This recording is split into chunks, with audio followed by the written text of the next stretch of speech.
안녕하십니까. 신의균의 국방TV 데일리 디펜스입니다. 오늘도 역시 아주 중요한 주제로 여러분들과 대화를 나눠보겠는데요. 이 국방TV다 보니까 이 군사 안보 관련한 이야기 오늘 한번 하겠습니다. 한국군의 대화력전 체계 완전히 붕괴되었습니다. 이게 군대냐? 군대는 우리 국민의 생명과 재산을 지켜주기 위해 존재하는 집단입니다.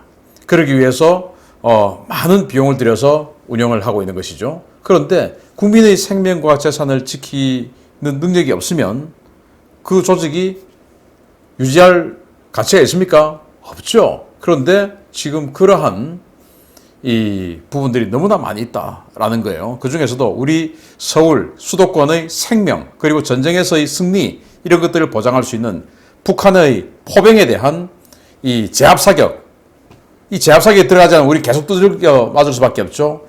이 체계가 완전히 무너져 있다라는 걸 제가 여러분들께 오늘 여러 가지 자료를 토대로 알려드리도록 하겠습니다. 신의균의 국방TV 구독, 알림, 좋아요 눌러주십시오.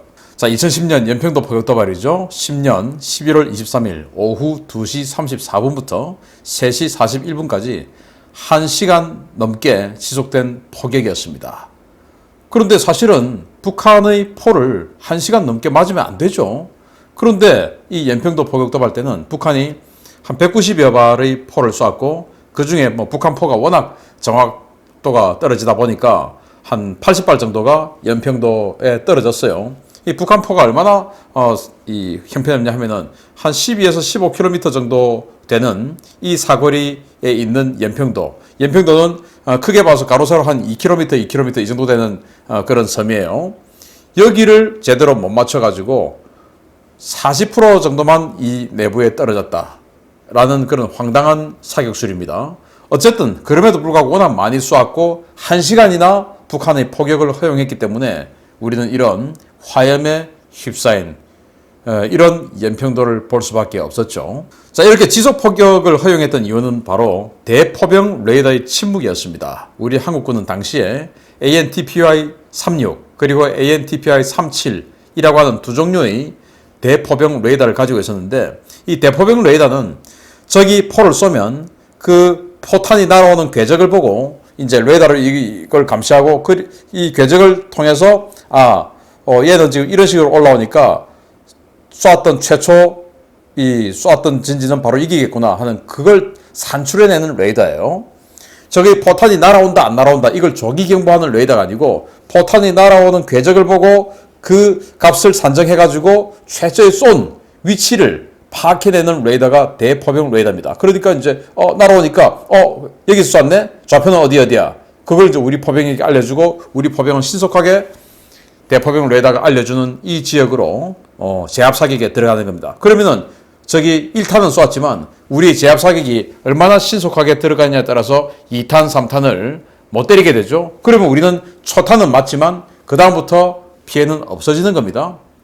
이게 이제 대화력전이에요. 그런데 당시 이제 이런 보도가 나왔죠. 합동참모본부에 따르면 북한의 1차 포격 한 150여 발 때 대포병 레이더 ANTPY-37의 오작동으로 포탄이 날아오는 지점을 제대로 파악하지 못했다. 이런 이유로 북한은 개머리와 무도진지에서 동시에 사격했는데도 14시 47분부터 시작된 우리 측의 대형 사격 50발을 쐈죠. 이건 좌표가 미리 입력된 무도로만 향했다. 합참 관계자는 북한의 1차 포격 때에는 대포병 레이더가 제대로 작동하지 않았지만 2차 포격 때에는 대포병 레이더가 작동해서 개머리 진지에서 방사포가 날아오고 있음을 탐지했다라고 설명했다. 그래서 이제 개머리 진지로 또 대형 사격을 한 30발 정도 했습니다. 자, 그런데 이게 얼마나 황당한 일이냐. 일단 대포병 레이더가 제대로 됐으면 바로 1차 사격 때 제압사격, 개머리 진지에서 쏜 걸 이제 1차 사격 때 알았으면 바로 개머리 진지에 있는 방사포를 타격을 했으면 우리가 추가의 피해를 안 입었을 겁니다. 그러면은 당시에 4명의 2명의 군인과 2명의 민간인이 사망을 했는데 그런 피해가 없었을 수도 있죠. 그런 피해를 없게 하기 위해서 우리는 1년에 50조가 넘는 돈을 들여서 군대를 유지하는 거 아니겠습니까? 그 군대는 또 이런 우수한 장비, 가격이 비싼 장비를 그런 인명 피해를 우리 국민의 생명을 지켜주기 위해서 도입하는 거 아니겠습니까? 그런데 왜 안 됐냐?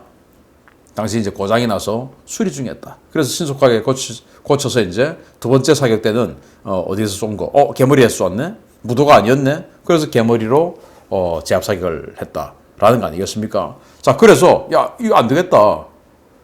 그러면 우리 군에 이 대포병 레이더가 몇 대야? 이거밖에 없어? 그럼 빨리 더 사야지. 이제 이렇게 되어서 대포병 레이더 사업을 합니다. 자, 그래서 대규모로 전력 증강을 추진했는데, 자, 12년 9월 12일 날 당시 SBS 보도를 보면 이렇습니다. 북한군의 미사일은 전후방 25개 기지에서 한반도 전역을 겨냥하고 있고, 최전방에 600문 이상 집중 배치된 북한군의 장사정포는 서울을 노리고 있다. 국방부는 북한군의 미사일과 장사정포를 무력화하려면 미사일 전력 증강이 시급하다고 보고 앞으로 5년 동안 예산 2조 7천억 원을 추가 투입하겠다고 국회에 보고했다. 이에 따라 개전 후 6일 이내에 북한의 미사일과 핵, 장사정포 전력의 70%를 무력화한다는 전략 목표도 24시간 이내에 70% 무력화로 수정했다. 그래서 2012년까지만 하더라도 전쟁을 석 달 정도는 하는 것으로 이렇게 계획이 돼 있었어요. 황당한 일이죠. 무슨 전쟁을 석 달이나 합니까? 보름 만에 끝내야죠. 그래서 한 6일 이내에 적의 포병 전력, 미사일 포함한 포병 전력을 70%를 무력화하는 것이 당시 작전 계획이었어요. 그런데 연평도 포격 맞아보니까 야, 이걸 6일씩이나 두들겨 맞으면 어떻게 됩니까? 국민들이 이게 나라냐? 난리가 난 거죠. 이게 무슨 짓이냐 이게.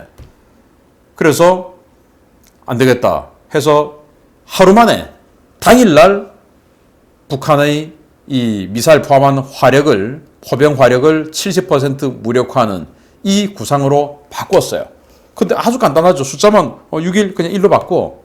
이렇게 하면 되는 것이죠. 작전 계획상. 그러면은 그 6일 동안 제압 사격을 하고 폭격하고 해가지고 북한의 포병을 없애려고 하는 그 6일 동안의 전력을 24시간에 퍼부어야 되지 않겠습니까? 그러면 그 24시간 만에 퍼부을 수 있는 그런 자산을 만들어야 되죠. 근데 그 비용이 이제 2조 7천억 원이었다.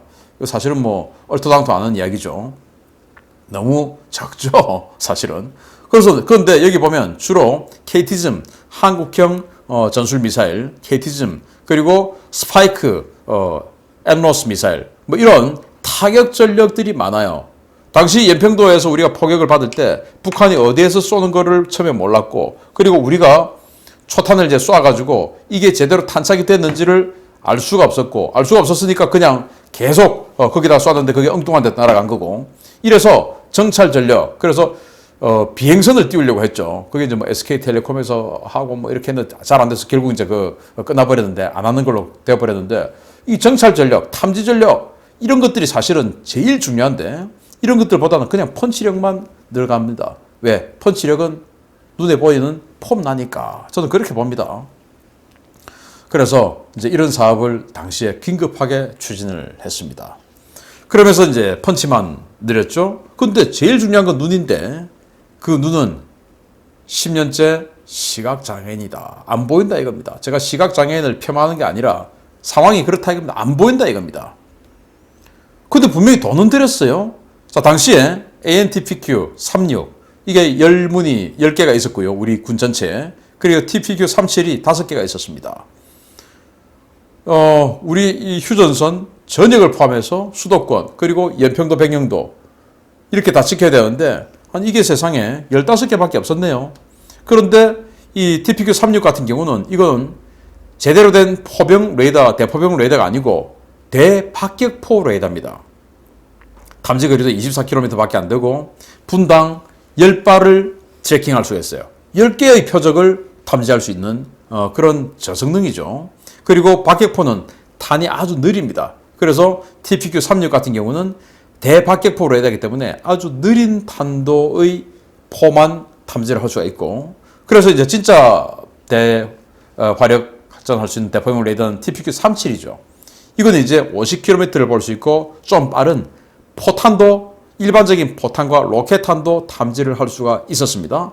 근데 그마저도 이제 사거리는 50km, 그리고 분당 10개밖에 안 됐던 거예요. 그래서 이거밖에 없으니까 안 된다. 자, 도입 사업하자 해가지고 방사청에서 도입 사업을 하는데, 여기에 AN/TPQ-37의 개량형, 그리고 또 당시 이제 이스라엘이 아이언돔을 거의 만들어서 깔고 있는 시기였으니까 그 아이언돔 레이더 그리고 선정된 아서K 스웨덴 겁니다. 이렇게 들어왔는데 아서K를 선정을 했죠. 21년 4월 5일 아시아 경제가 보도합니다. 북한의 포탄을 탐지하는 대포병 탐지 레이더가 일주일에 한 번꼴로 고장나는 것으로 나타났다. TPQ-37은 2017년 51회 고장이 발생했지만 2018년 57회, 2019년 60일에 지난해에는 46회로 늘어났다. 아서K 대포병 탐지 레이더는 2017년 55회, 18년 66회, 19년 88회로 늘더니 20년에는 83회에 달했다. TPQ-37은 7일에 한 번, 아서K 대포병 탐지 레이더는 4일에 한 번 고장이 나는 셈이다. 자, 그런데 이 아서K 성능이 별로 안 좋은데 이 아서K가 8개나 당시 연평도 포격 도발 이후에 들어왔어요. 그런데 그때 언론에 보도될 때는 연평도 포격 도발 때문에 이렇게 긴급하게 들어왔다라고 되어 있었지만 실제로는 그 전에 이미 들여오는 사업이 되어 있었던 겁니다. 그냥 홍보만 그렇게 한 거였어요. 그러면 연평도 포격 도발 이후에는 이렇게 많이 두들겨 맞았으니까 더 성능 좋은 대포병 레이더를 도입하자. 빨리 도입하자. 라고 돼야 되는데 그게 방산업체의 이해관계가 들어가 버렸어요. 그래서 대포병 레이더 도입 안 하고 우리가 만들자. 이렇게 된 겁니다. 우리가 만들자. 좋아요. 만들어요. 좋아요. 왜냐? 그때부터 지금까지 우리나라 안 망했으니까. 그러면 그 판단은 좋았다고 치고 그러면 제대로 된 걸 만들었느냐? 이제 이걸 봐야 됩니다. TPQ-74라는 걸 우리가 독자 개발하기로 합니다. 우리 한국에서 이 레이더 만드는 국산 한국 회사 있죠. 거기서 이제 뭔가 또 로비가 들어갔겠죠. 우리가 만들어 줄게요. 로비가 들어갔겠죠. 자, 그러면은 이제 이걸 만들었어요. 스웨덴의 기술 협력을 받아서 2011년부터 540억 원을 투자해서 진행한 대포병 탐지 레이더 2입니다. 이 사업의 결과물인데 질화 갈륨 소자를 이용한 C밴드 A사 레이더로 최대 70km 거리에서 탐지가 가능하며 아서K 대비 2배의 동시 추적 및 표적 처리 능력을 보유합니다. 공공대 양산이 진행 중이다. 공공대라고 하는 것은 최소 10대는 넘는다 그 말이죠. 그렇게 해서 군단급 또 사단급 이런 식으로 지금 배치가 진행 중에 있어요. 완전 최신형 레이더. 그러니까 당시에 도입했던 아서K보다 2배로 더 많은 것을 추적할 수 있다. 괜찮네요. 그러면은 지금 이 2020년대 나왔으니까 2020년대 전장 상황하고 맞냐? 라고 테스트를 해봤더니 아니 이게 유도 로켓은 탐지를 못하는 겁니다. 7월 7일 한국일보가 보도를 했는데요. 너무나 황당합니다. 6일 복수의 군 소식통에 따르면 육군은 앞서 5월 동해 지역에서 국내 기술로 개발된 다련장 로켓 천무 해상 발사 훈련을 실시했다. 천무는 여러 발의 로켓탄을 상자형 발사대에 실어 동시에 발사하는 무기로 2015년 실전 배치되었다. 또 다른 국산 무기 체계인 대포병 탐지 레이더 2도 동원되었다. 주목할 만한 부분은 이번 훈련에서 처음 시도된 시험이다. 대포병 탐지 레이더 2가 발사 중에 방향을 튼 로켓탄 또 탐지 가능한지를 새롭게 측정했다. 결과는 신통치 않았다. 대포병 탐지 레이더 2는 종말 단계의 천무 로켓탄을 탐지해내지 못하는 것으로 알려졌다. 방산업체 관계자는 원래 대포병 탐지 레이더 2는 유도 로켓이 아닌 무유도 로켓 탐지용으로 개발되어 천무를 인식하지 못했다고 해서 결함이 있는 것은 아니다 라고 강조했다. 아니 지금 북한이 대구경 조종 방사포 이런 유도 로켓들 지금 재작년부터 계속 보여주고 있지 않습니까? 그러면은 2020년대 이후에 실전 배치되고 있는 이 최신형 대포병 레이더는 당연히 유도 로켓을 탐지할 수 있어야 되는 것이고 우리 국민들은 그렇게 믿을 수밖에 없죠. 그건 당연한 거 아니겠습니까? 그런데 해보니까 그걸 탐지하지 못하더라. 그래서 이걸 만든 그 L 회사, 방산업체 그 L 회사한테 아니 이거 잘못된 거 아니냐라고 물어보니까 아니 이거 원래 군에서 제시한 ROC 즉 요구 성능이 그냥 직사 유도탄이 아니었고 그냥 똑바로 날아오는 로켓에 대한 탐지 능력을 요구한 것이니까 그게는 문제없다. 그러니까 우리는 잘못한 거 없다. 맞습니다. 방산업체는 잘못한 거 없어요. 해달라는 대로 해줬으니까. 해달라는 대로 해주고 돈 준 만큼 해준 겁니다. 방산업체는 이만큼 해달라 하고 이만큼 돈을 줬는데 그걸 자기들이 이만큼 해줄 의무가 없어요. 그러면 이만큼 하려고 하면은 뭐 해야 되냐? 군에서 이만큼 해달라 라고 공고를 내야 됩니다. 애초에. 그리고 이만큼 하는데 그럼 돈이 얼마나 드냐? 그럼 그에 합당한 돈을 줘야 되는 겁니다. 방산업체가 뭐 자기네들이 국가에 무작정 봉사하려고 설립한 업체는 아니지 않습니까? 다 기업이니까 이윤을 추구하죠. 그래서 방산업체는 해달라는 대로 해줬다. 그럼 누가 문제냐 여기서? 군이 어떻게 그걸 요구를 안 했냐 이겁니다. 그래서 제가 군 관련해서 계속 연구 영역을 뭐 오랫동안 진행을 해오면서 참 안타까웠습니다. 어떻게 우리 군은 이렇게 모르냐. 일반인들은 그러죠. 장교들은 다 알 거야. 천만의 말씀입니다. 장교들이 어떻게 합니까? 인터넷도 잘 안 되는 전방에서 2년씩 대대장하고 왔는데 뭘 알겠습니까? 자기 눈앞에는 딱 북한군 소나무밖에 없는 풀밖에 없는 이것만 보다가 오직 내 부대에서 사고 안 나냐. 병사들 인적사항 관리하고 이것만 하다가 지금 육군본부로 왔는데 그분들이 뭘 알겠습니까? 그래서 저는 항상 주장해요. 육해공 합참 국방부 공이 밀리터리 매니아들을 스카웃해야 된다. 밀리터리 매니아들 전 세계 이 군사 무기 체계 재원 앞으로의 계획 러시아는 어떻게 가고 미국은 어떻게 가고 유럽은 어떻게 하고 MBDA는 뭘 만들고 로키드 마틴은 뭘 만들고 레이시오는 뭘 만들고 앞으로 어떤 계획을 가지고 있고 이거 잘 외우고 있는 사람들 천지로 있습니다. 이런 분들 최소 한두 명씩은 각 군의 육해공 합참 국방부가 전부 스카웃해서 군무원으로 채용해놓고 우리가 이런 무기 체계를 만들려고 하는데 지금 국제적인 동향 세계 트렌드 앞으로의 계획은 어떻게 되냐 이거 해서 그러면 우리는 앞으로 어떻게 가야 되겠다 이걸 해내야 되는데 그냥 대대장만 하다가 오신 분들한테 야 만들어봐 하니까 지금 있는 거 좋은 거 뭐지? 미국 이거 쓰네? 그럼 우리 이거 하자. 미국은 이걸 30년 전에 만들어서 지금 쓰고 있는데 우리의 목표는 30년 전에 미국이 만든 이걸 타겟으로 해서 10년 후에 만들겠다. 만들고 나니까 적의 무기 체계는 바뀐 겁니다. 이런 상황입니다. 정말 안타깝죠. 자, TPQ-74는 왜 종말 단계 유도 로켓을 못 잡아내냐. 이렇게 계속 빔을 쏩니다. 그래서 저기 로켓을 쏜 것을 또는 포를 쏜 것을 이 빔을 쏴가지고 딱 이제 물어냅니다. 그러면 계속 빔을 쫙 쏴가지고 이 로켓이나 탄이 움직이는 것에 대해서 계속 빔을 쏩니다. 자, 그런데 빔을 움직이는 것에 따라서 쏘려면 어떻게 됩니까? 갔다가 다시 오고 또 가고 하려면은 이 가는 것은 미래 위치에다가 쏴야 돼요. 미래 위치. 그런데 유도 로켓이다 보니까 꺾어버리네요. 그래서 미래 위치에 쐈는데 사라져 버렸어요. 그래서 목표를 상실해서 추적을 못하게 되는 겁니다. 그러면은 결국 소프트웨어를 더 빨리 연산할 수 있는 소프트웨어를 갖다 붙여야 되는데 우리 군 최고위층들은 아니 뭐 똑같이 생겼는데 왜 이건 더 비싸냐? 하드웨어는 눈에 보이지 않습니까? 그런데 소프트웨어는 눈에 안 보여요. 예를 들어서 이 컴퓨터 하나 사는데 여기 윈도우 사야 되지 않습니까? 이 윈도우 사는데 뭐 20몇만 원. 야, 이 컴퓨터 이거 하나에 뭐 얼마 안 하는데 여기 들어간 윈도우를 내가 20몇만 원을 줘야 돼? 아깝죠. 눈에 보이지도 않는데. 그렇지만 그 윈도우가 없으면 컴퓨터가 작동이 안 돼요. 근데 그런 것들을 이해를 못 하는 거예요. 고위층에 계신 분들이. 야, 이거 뭐 똑같이 생겼는데 왜 이걸 연산 처리 더 빠르다고 더 많은 돈을 줘야 된다? 아니, 이게 이상하잖아. 그래서 제가 알기로 이 TPQ-74의 하드웨어는 굉장히 우수합니다. 근데 소프트웨어가 너무 한마디로 허접하다. 그래서 이 연산을 빨리 해낼 수 있는, 그래서 유도하는 것까지 잡아낼 수 있는, 따라갈 수 있는 이런 소프트웨어를 만들어야 되는데 여기에 대한 이해 능력이 최고위층의 어르신들이 좀 부족하다. 이 문제점인 겁니다. 돈을 들여야 돼요.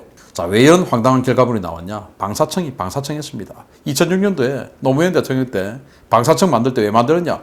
각 군이 육해공이 전부 다 자기네들 필요한 무기체계 계획하고 거기에서 확정하고 거기에서 업체도 선정하고 하다 보니까 저 각 군이 비리 덩어리다. 방산 비리 덩어리다. 그래서 저 각 군의 무기체계 구매하는 저 기능을 전부 다 하나로 모아서 하나만 감시하자. 방사청.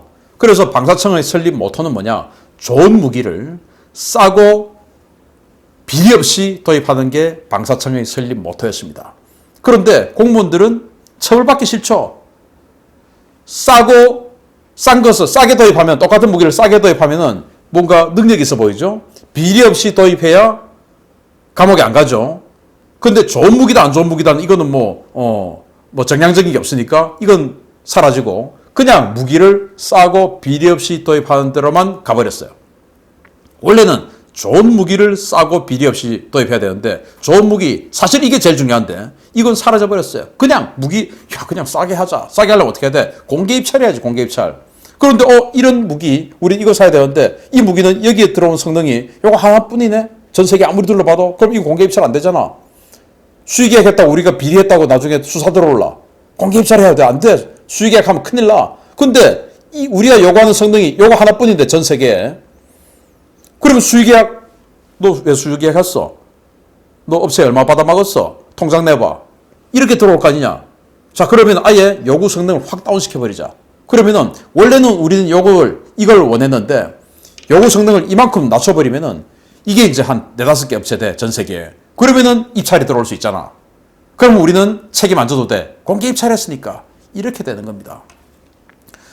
그래서 당초 이 사업의 배경, 즉 이제 아서K 도입했던 그 사업입니다. 주한 미군이 책임지던 대포병 작전을 한국군이 인수하면서 미군이 보유하고 운영해왔던 대포병 레이더 철수했습니다. 그걸 대체한 사업인데 이거 이제 책임지기 싫으니까 그냥 요구 성능을 확 낮춰가지고 많은 업체들이 들어오게 한 겁니다. 당시 제일 좋은 성능이 아이언돔 레이더였는데 그거 빼고 아서K로 들어갔고 그것마저도 더 싸게 하려고 하다 보니까 29번이나 유찰시켜가지고 아서K 스웨덴이 알았다 더러워 해가지고 이제 할 수 있게끔 그렇게 했던 사업이다 라고 증언을 하죠. 자 그러다 보니까 이 직선으로 날아오는 유도탄에만 탐지할 수 있게끔 만들다 보니까 지금 북한이 고각사격, 저각사격, 그리고 편심탄도비행, 또 마지막에 풀업 기동, 팝업 기동 이런 걸 만들어 버렸는데 이건 탐지가 안 되는 겁니다. 황당한 일이죠. 이 레이더가 배치될 시기에는 어떤 무기 체계가 나올 것인가 그걸 연구를 하고 예상을 하고 그에 맞춘 ROC를 내놔야 되는데 그러면 돈이 너무 비싸지잖아. 그럼 우리가 돈 받아먹었다고 의심받을 수 있잖아. 하지 말자. 이렇게 되는 겁니다. 이래서 지금 북한 전쟁 지속 능력 다 사라졌죠. 기름 없죠. 쌀 없죠. 그런데 한 번은 쏠 수 있습니다. 장전해 놓은 놈이 있으니까. 여기에 초토화되면 누가 책임집니까? 자기네들 이익하려고 내가 책임 안 지려고. 방사청 정말 그 제도 바꿔야 됩니다. 좋은 무기를 싸게 빼고 좋은 무기를 제일 좋은 조건에 구매할 수 있는 이 조직으로 만들어야지. 좋은 무기를 싸게 이러니까 좋은 무기 다 사라지고 무조건 싼 거. 그리고 국산화도 좋아. 안 되는 거죠. 무기는 왜 우리 대한민국이 방산업체를 위한 군대가 돼야 됩니까? 방산업체는 국민을 지켜주기 위한 도구 중에 하나입니다. 그게 목적이 되어서는 안 돼요. 우리가 살아야죠. 왜 방산업체를 살려주기 위해서 우리가 죽습니까? 말이 안 되는 거예요. 무기 국산화. 좋습니다. 그건 천천히. 일단 우리 생명부터 살려놓고 천천히 가야지. 그렇지 않습니까? 정말 바꿔야 됩니다. 북한이 포탄 하나 막아내지 못하면서 어마어마한 포병 전력을 만들어 나가고 있고 북한이 앞으로 어떻게 계획하는지도 모르면서 알고 싶지도 않고 알 능력도 안 되는 것 같고 방산업체만 배불려주기 위해서 존재하는 군대 조직, 방사청 이랬어야 되겠습니까? 바꿔야 됩니다. 신인근의 국방TV 구독, 알림, 좋아요 해주십시오. 마치겠습니다. 감사합니다.